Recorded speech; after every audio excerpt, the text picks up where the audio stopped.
તે ના પાડી પછી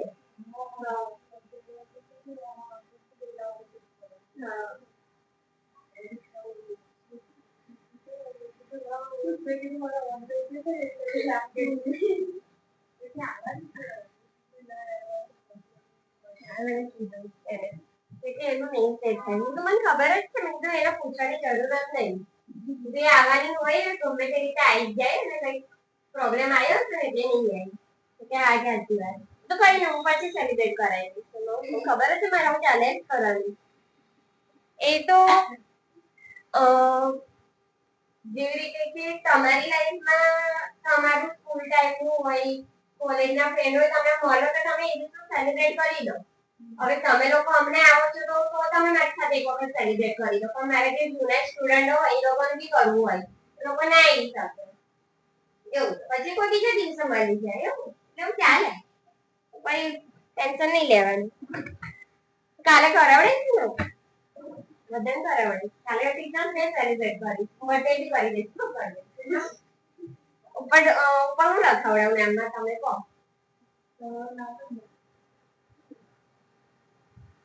દીદી લખાવડાવું મેડમ લખાવડાવું તમે કહો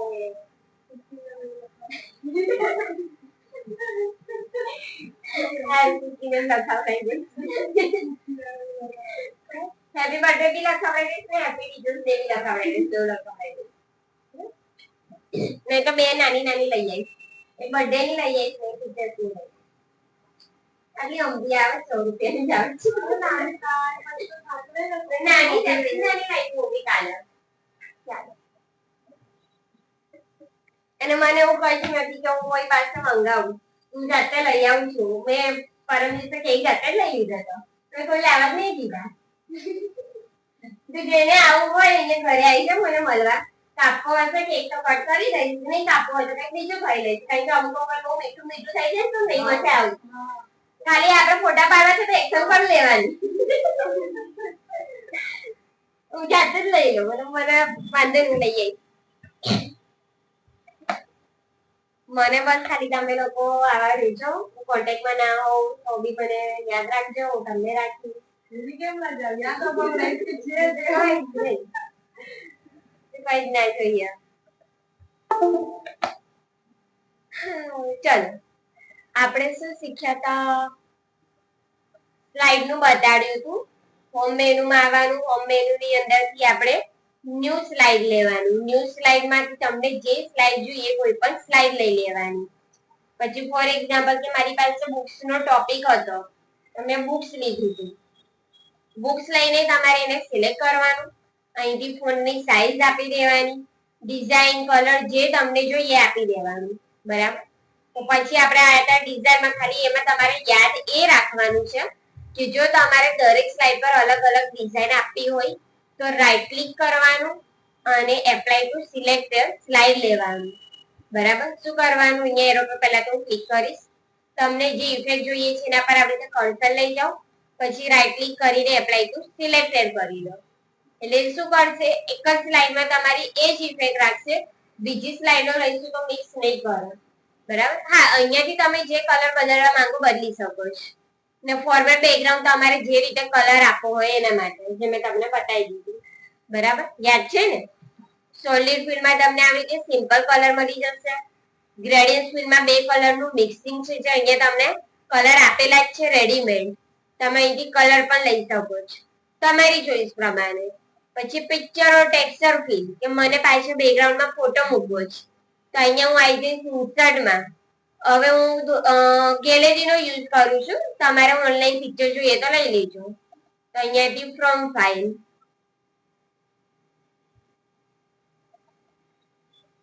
બુક્સ તો જો અહીંયાથી મેં કોઈ બી ફોટો લઈ લો તો મને બેકગ્રાઉન્ડમાં ફોટો મળી જશે જો બરાબર પછી પેટર્ન ફિલ્ડ છે તો તમને આવી લાઇનિંગ વાળી ઇફેક્ટ મળી જશે આ ટાઈપની અને બીજું હાઇડ બેકગ્રાઉન્ડ ગ્રાફિક તો મેં તમને કીધું હતું કે સ્લાઇડની જે ઓરિજિનલ ઇફેક્ટ હોય એને રિમૂવ કરવા માટે તો હાઇડ કરી દો એ ઓરિજિનલ ઇફેક્ટ નહીં બતાવે તો ફરી ક્લિક તો પાછું અમુકની ઇફેક્ટ સરસ છે આવી જ્યારે અમુકમાં આપણને એવું થાય કે ભાઈ કાઢી દઈએ તો આમાંથી તમને જે લાગે લેજો હવે જો બેકગ્રાઉન્ડ છે તો બેકગ્રાઉન્ડ ને રિલેટેડ મેં તમને કીધું હતું કે અહીંયા સેવ ફોર્મેટમાં આવશો તો તમને ફોન્ટના કલર મળશે, આ ઓટોમેટિક મળી જશે. જે રીતે તમે બેકગ્રાઉન્ડ ચેન્જ કરશો ને એ પ્રમાણે ફોન્ટના કલર બદલાશે. જોવાનું બદલાઈ ગયો. જો હું સેવ ફોર્મેટમાં અહીંયા આવીશ ટેક્સ્ટ વાળા ઓપ્શનમાં, જો કલર બદલાઈ ગયો, જોયું? એટલે બેટર છે પહેલા ડિઝાઇન લઈ લેવાનું અને પછી ફોન્ટનો કલર બદલવાનો, કારણ કે સરસ આવે છે કલર. જે રીતે મેં કીધું આપણે આ ક્રિએટ કરવા જઈએ તો આપણાથી પણ ના બને, આપણને મગજમાં આવે જ ના. ચાલો પછી ટ્રાન્ઝેક્શન, તો ટ્રાન્ઝેક્શનમાં અહીંયા નીચે એરો પર ક્લિક કરો. અહીંયા તમને આ બધી ઇફેક્ટ મળી જશે, તો તમને જે લાગે લઈ લો. પછી અહીંયાથી on mouse click remove, after અને અપ એરો યુઝ કરીને ટાઈમ, અને લાસ્ટ નંબરમાં એનિમેશન. તમારા ટેક્સ્ટ માટે એડ એનિમેશનમાં આવવાનું, અહીંયાથી તમને જે ઇફેક્ટ જોઈએ લઈ લેવાની. બરાબર, બસ આટલું કરીને પછી મેં તમને કીધું હતું હોમ મેનુમાં ન્યૂ સ્લાઇડ, અહીંયાથી હું લઈ લઉં છું બ્લેન્ક. પછી આપણે પિક્ચરનો યુઝ કર્યો હતો. ઇન્સર્ટ મેનુમાં આવવાનું, પિક્ચરમાં આવવાનું અને ધીસ ડિવાઇસ. તમને જે ફોટો જોઈએ કોઈ પણ ફોટો સિલેક્ટ કરી દો. હવે મારે ડિઝાઇન બદલી દેવી છે, તો જે રીતે મેં કીધું કર્સર લઈ જાઓ સ્લાઇડ પર, રાઈટ ક્લિક કરો અને સિલેક્ટેડ સ્લાઇડ લઈ લો. એટલે શું કરશે, મિક્સ નહીં કરે, અલગ અલગ રાખશે. પછી ઓલમોસ્ટ સેમ ટ્રાન્ઝેક્શન. પાછળના ઓપ્શન તો તમને આરામથી યાદ રહી જાય, કારણ કે બધું સેમ જ છે. પછી કઈ ફરક નહીં. ટ્રાન્ઝેક્શન સેમ છે, એનિમેશન સેમ છે. તો જો આ એનિમેશન પિક્ચર માટે ફરીથી અહીંયાથી કોઈ પણ ઇફેક્ટ. બરાબર, ટ્રાન્ઝેક્શનમાં પેલું on mouse click remove, after અને ટાઈમ. પછી પ્રિવ્યુ જોવા માટે સ્લાઇડ શોમાં ફ્રોમ બિગિનિંગ લઈ લેવાનું.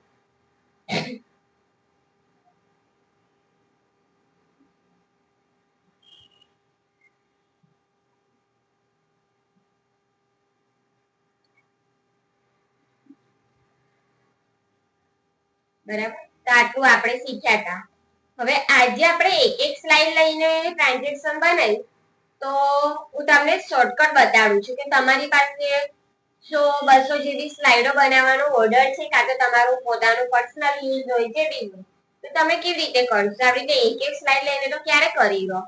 તો શોર્ટકટ છે, જો અહીંયા આવવાનું ઇન્સર્ટમાં. આ નવો ટોપિક હવે આપણો.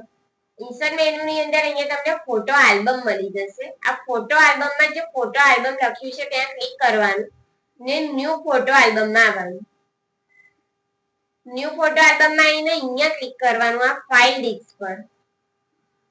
જો ફાઇલ ડિસ્ક પર ક્લિક કરશો ને એટલે તમને તમારી ગેલેરી મળી જશે. તો ગેલેરી ના મળે તો શું કરવાનું, મેં બધાને જ કીધું છે, ડાઉનલોડમાં ક્લિક કરશો એટલે ડાઉનલોડમાં તમને ફોટા મળી જ હશે જ. પછી પિક્ચરમાં મળી જશે. પછી નીચે આ જે સી ડ્રાઈવ છે, ડી ડ્રાઈવ છે, ઈ ડ્રાઈવ છે, એમાં તમને મળી જશે. અક્ષતા પિક્સ નામનું ફોલ્ડર હશે જ. અને ના હોય તો મેં તમને કીધું છે ઇન્ટરનેટ પરથી ડાઉનલોડ કરો. બરાબર, પણ આની અંદર કેવું ડાઉનલોડ નહીં કરવાનું, ડાયરેક્ટ તમારી ગેલેરીનો ઓપ્શન જ આવશે. એટલે મારા આલ્બમમાં જતા રહેજો, ના મળે તો મને કહેજો. તો જો પિક્ચરમાં મારું આ ફોલ્ડર છે અક્ષતા પિક્સ, એમાં તમને આ રીતેના ફોટા મળી જશે. તો ફોર એક્ઝામ્પલ અહીંયાથી મેં લઈ લઉં છું માય વડોદરા.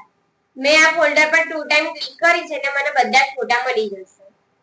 બરાબર, તો શું કરવાનું, કોઈ બી એક ફોટા પર ક્લિક કરવાનું, કોઈ બી, પછી કંટ્રોલ A દબાવવાનું, એટલે કે ઓલ સિલેક્શન. પછી ખાલી ક્લિક કરવાનું ઇન્સર્ટ પર. એનાથી શું થશે, આખી લિસ્ટ આવી જશે. જો બરાબર, ખબર પડી શું કરવાનું? ઇન્સર્ટ મેનુની અંદર ફોટો આલ્બમમાં આવવાનું, વ્યૂ ફોટો આલ્બમમાં આવવાનું, ફાઇલ ડિસ્ક પર ક્લિક કરવાનું. પછી જ્યાં ફોટા હોય એ આલ્બમમાં જતા રહો. તમને જે બી ફોટા જોઈએ ફોટા સિલેક્ટ કરો, કે જેવી રીતે કે હું લઈ લઉં છું બર્ડ્સ. બરાબર, ફોટા આવી જાય તો કોઈ બી એક ફોટા પર ક્લિક કરીને કંટ્રોલ A કરીને અહીંયા ઇન્સર્ટ પર ક્લિક કરવાનું. આખી લિસ્ટ આવી જશે. જો તમારે દરેક સ્લાઇડમાં એક જ ફોટો રાખવો છે તો આટલું ખાલી લિસ્ટ તમારી અપડેટ થઈ જાય તો ક્રિએટ આપી દો. અધરવાઇઝ હું અહીંયા આવું છું ફિટ ટુ સ્લાઇડમાં. આની અંદર તમને, એટલે કે આ ફિટ ટુ સ્લાઇડ નીચે, અહીંયા એરો પર ક્લિક કરજો. એમાં તમને 4 પિક્ચર નો ઓપ્શન મળશે. આ 4 પિક્ચર લઈ લેવાનું. 4 પિક્ચર લીધા પછી ખાલી ક્રિએટ પર ક્લિક કરવાનું. આ તમને બતાવે છે કે તમારા સ્લાઇડમાં આવી રીતે 4 ફોટા આવી જશે એમ. તો ખાલી આપી દેવાનું ક્રિએટ. જો આખું આલ્બમ બની ગયું. બરાબર, તમારે ગોઠવવું બી નહીં પડે. હા, ગોઠવવું હોય તો તમે ફોટાને આવી રીતે એક જગ્યાએથી બીજી જગ્યાએ ડ્રેગ કરી શકો છો, એ તમારા પર છે. અને પિક્ચર ફોર્મેટ શીખી જ ગયા બધા. અહીંયાથી પણ તમને લાગે તો તમે આવી રીતે કોઈ પણ ઇફેક્ટ લઈ શકો છો, એ તમારી પર છે. તો ફોટો આલ્બમ કરીને પહેલા નંબરની સ્લાઇડ આપશે. એની અંદર તમારે તમારું ટાઇટલ એડ કરી દેવાનું. કે મેં લખી દઉં છું બસ, અને બાય યુઝરમાં તમારું નામ.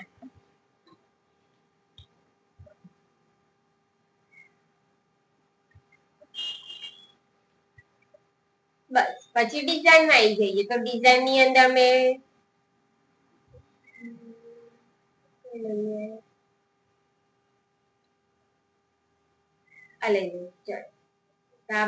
બરાબર. હું ફોન્ટ નો કલર બી યાદ રાખું છું, કારણ કે બરાબર જ છે, વ્હાઈટ કલર મિક્સ થાય છે. બરાબર, બીજું બધું તમારે જે ચેન્જીસ કરવા હોય તો કરી દેજો. તો જો હવે ડિઝાઇન મેં બધામાં સેમ રાખું છું. મારું એક આલ્બમ છે તો હું બધાની થીમ સેમ રાખું છું. તો તમારે બદલવી હોય તો બદલજો, જે રીતે મેં કીધું. શું કરીશું, મને અહીંયા આ વાળી ઇફેક્ટ આપી છે, તો શું કરીશું આપણે કહો તો. મેં તમને બતાડ્યું, યાદ રહ્યું? ભૂલી ગયા? હું એના પર ક્લિક કરીશ તો મારી ઇફેક્ટ બધા પર આવી જશે. બરાબર, તો એ ઇફેક્ટ પર કર્સર લઈ જાઓ, રાઈટ ક્લિક કરો અને એપ્લાય ટુ સિલેક્ટ કરો. એટલે મિક્સ નહીં કરે, જો અલગ જ રહેશે. બરાબર, એટલે આ વાળું યાદ રાખજો. સેમ રાખવો તો સેમ રાખો, કઈ જ પ્રોબ્લેમ નહીં. બરાબર, એવો કોઈ તમને ટાસ્ક નહીં આપ્યું કે તમે બધા પર અલગ આપો, સરખી રાખજો, કઈ વાંધો નહીં. પછી ટ્રાન્ઝેક્શન. હવે ટ્રાન્ઝેક્શનમાં શું કરીશું, જો અત્યાર સુધી આપણે દરેક સ્લાઇડ સિલેક્ટ કરતા હતા અને ઇફેક્ટ લેતા હતા. એક સ્લાઇડ સિલેક્ટ કરી ઇફેક્ટ લઈએ, એક સ્લાઇડ સિલેક્ટ કરીને ઇફેક્ટ લઈએ. તો હવે મારે આમાંથી કોઈ એક ઇફેક્ટ આ બધી સ્લાઇડ પર આપી દેવી છે, મારું કામ જલ્દી થઈ જાય. તો જો શું કરવાનું, આજે તમારી સ્લાઇડો છે ને એમાં કોઈ બી એક સ્લાઇડ પર ક્લિક કરવાનું, કોઈ બી. બરાબર, આવી રીતે ક્લિક કરી દેવાનું. જેના પર તમે ક્લિક કરશો ને તો ઓરેન્જ કલરની જે આખી બોર્ડર આવે દેખાય, આઉટલાઈન આવશે. એ આઉટલાઈન આવી જાય ને એનો મીનિંગ એમ કે સિલેક્ટ કરેલું. પછી પ્રેસ કરવાનું કંટ્રોલ A, ઓલ સિલેક્શન. એનાથી શું થશે, બધા પર સિલેક્શન આવી જશે. જોયું, ઓરેન્જ કલરની આઉટલાઈન બધા પર આવી. બરાબર, હવે હું અહીંયા આવીશ ફરી ટ્રાન્ઝેક્શનમાં. તો કોઈ બી ટ્રાન્ઝેક્શન લઈ લઉં. હું જે ટ્રાન્ઝેક્શન હવે લઉં છું ને એ બધા પર એપ્લાય થઈ જશે. જેવી રીતે કે આ પેજ કલ વાળી ઇફેક્ટ મેં લઉં છું, આ બધા પર આવી ગઈ. કેમ? કારણ કે બધું સિલેક્ટેડ. બીજો એક શોર્ટકટ ઓન માં ક્લિક વાળો. જો સિલેક્શન હજી જ છે, કદાચ નીકળી બી જાય તો કઈ વાંધો નહીં, ક્લિક કરવાનું, કંટ્રોલ A કરી દેવાનું, સિલેક્ટ થઈ જશે. અહીંયા ઓન માઉસ ક્લિક પરથી રિમૂવ કરી દો અને આફ્ટર સિલેક્ટ કરીને ટાઈમિંગ આપી દો, જે આપવું હોય. આ ટાઈમિંગ તમારી બધી સ્લાઇડ પર આવી જશે, એક એક કરીને આપવું નહીં પડે. બરાબર, આ શોર્ટકટ. એવી જ રીતે એનિમેશન. તો એનિમેશનમાં થોડું એવો શોર્ટકટ નથી, પણ થોડું અલગ છે, બતાવું છું હમણાં. જો આ પહેલા નંબરની સ્લાઇડ, તો બસ સિલેક્ટ કરું છું, એડ એનિમેશન. અહીંયાથી મેં સ્પિન લઈ લઉં, કારણ કે બર્ડ ઉડી જશે આખું. જો તો એક આમે ઇફેક્ટ આપી દીધી પહેલી સ્લાઇડમાં. હવે સેકન્ડ નંબરની સ્લાઇડમાં અહીંયા ફોટાવાળામાં આની અંદર આપણે કંટ્રોલ A કરીશું તો ડાયરેક્ટ એનિમેશન નહીં અપાય. તો શું કરવાનું, જો જ્યારે બી તમે સ્લાઇડ સિલેક્ટ કરો ને કે ચલો બીજી સ્લાઇડ પર તમે આયા, તો કોઈ બી એક ફોટા પર પહેલા ક્લિક કરો અહીંયા, પછી કંટ્રોલ A કરો. બરાબર, તો સિલેક્ટ થઈ જશે. ટ્રાન્ઝેક્શન ની અંદર આપણે બધી સ્લાઇડ પર ટ્રાન્ઝેક્શન આપીએ છીએ, એટલે કંટ્રોલ A કરવાથી સિલેક્ટ થાય છે. જ્યારે એનિમેશન અંદરના વર્ક માટે આપેલું છે, એટલે કંટ્રોલ A થી એનિમેશન નહીં અપાય. એટલે સ્લાઇડ સિલેક્ટ કરી દેવાની, પછી કોઈ બી ફોટા પર ક્લિક કરી દેવાનું. ફોટાની અંદર બીજા પણ ફોટા છે, એટલે કંટ્રોલ A એપ્લાય થશે. બરાબર, પછી આપી દો એનિમેશન, જે જોઈએ એ તમારા ચારે ચાર ફોટા પર આવી જશે. જો બરાબર, બીજા નંબરની સ્લાઇડ, પછી કંટ્રોલ A, એડ એનિમેશન. અહીંયાથી જે પણ ઇફેક્ટ જોઈએ. અહીંયાથી મેં તમને કીધું હતું ને કે હું પછી બતાવીશ. તો જો આમાં હું કસ્ટમ પાર્ટ સિલેક્ટ કરું છું. આવો પ્લસ જેવો લોગો આવશે, દેખાય છે મારું કર્સર? પ્લસ આવી ગયું. તો જો મેં શું કરું છું, લાઈન ડ્રો કરું છું. જો લાઈન ડ્રો થાય આવી રીતે, જો અહીંયા આવીને ખૂણામાં 2 વખત હું ટેપ કરી દઈશ. અહીંયા તમે જાતે આપો, બરાબર આવી રીતે, એટલે જાતે ક્રિએટ કરવા માટે છે એવું છે. આ બની ગયું આપણું પ્રેઝન્ટેશન. જલ્દી શોર્ટકટમાં.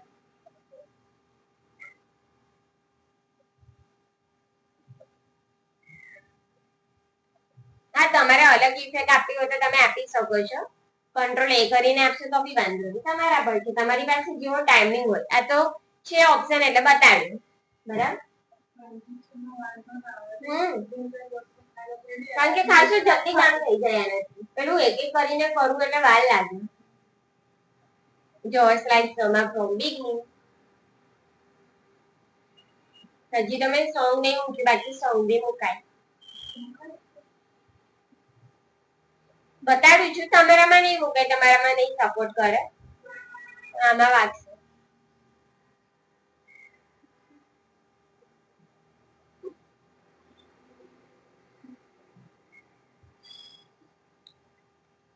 સોંગ મૂકવું હોય ને તો ઇન્સર્ટ મેનુમાં આવવાનું, એમાં ઓડિયોમાં આવવાનું, એમાં ઓડિયો ઓન માય પીસી. તો અમારી પાસે 1-2 છે ડાઉનલોડ કરેલા, પણ લગન ના છે. એજ્યુકેશન બેકગ્રાઉન્ડ, એજ્યુકેશન પ્રેઝન્ટેશન આ લઈ લો. જો મેં સોંગ સિલેક્ટ કરીશ ને તો આ રીતેનું આવી જશે. પછી એનો પણ તમને સેપરેટ ઓપ્શન મળશે, ઓડિયો ફોર્મેટ અને પ્લેબેક. તો પ્લેબેક નું કામ છે. પ્લેબેક ની અંદર અહીંયા છે હાઇડ ડ્યુરિંગ શો, આના પર ક્લિક કરવાનું. રિવાઇન્ડ આફ્ટર પ્લેઇંગ, આના પર ક્લિક કરવાનું એટલે બંધ થઈ જાય આપણું સ્લાઇડ શો. સોરી, ગીત બંધ થઈ જાય. સોંગ પતી જાય ને 1 લિમિટ આવે એની પણ આપણું પ્રેઝન્ટેશન બહુ લાંબુ બનાવ્યું હોય તો ફરીથી ગીત જાતે વાગવા લાગે, બરાબર.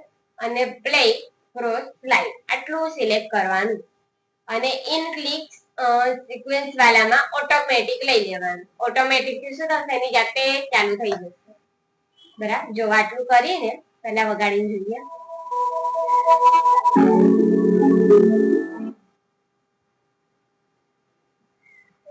પ્લે ઇન બેકગ્રાઉન્ડ આ બી એક લેવાનું. ચલો હવે જોઈએ બધા પર પ્લે ક્રોસ સ્લાઇડ રાઈટ જો.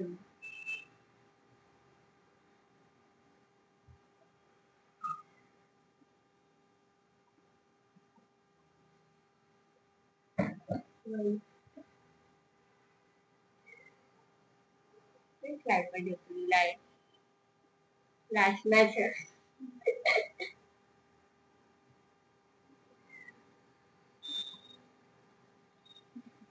લાસ્ટમાં હોય તો ક્યારે વાગે? જ્યારે થતા તો બંધ થઈ જાય.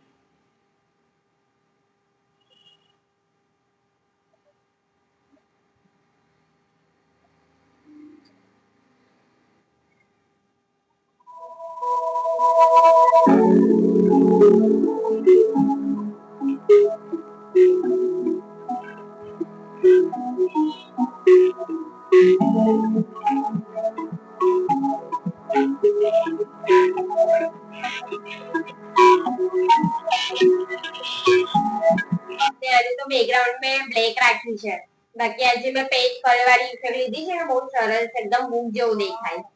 આ લઈ લો. જો પેજ જેવું દેખાય.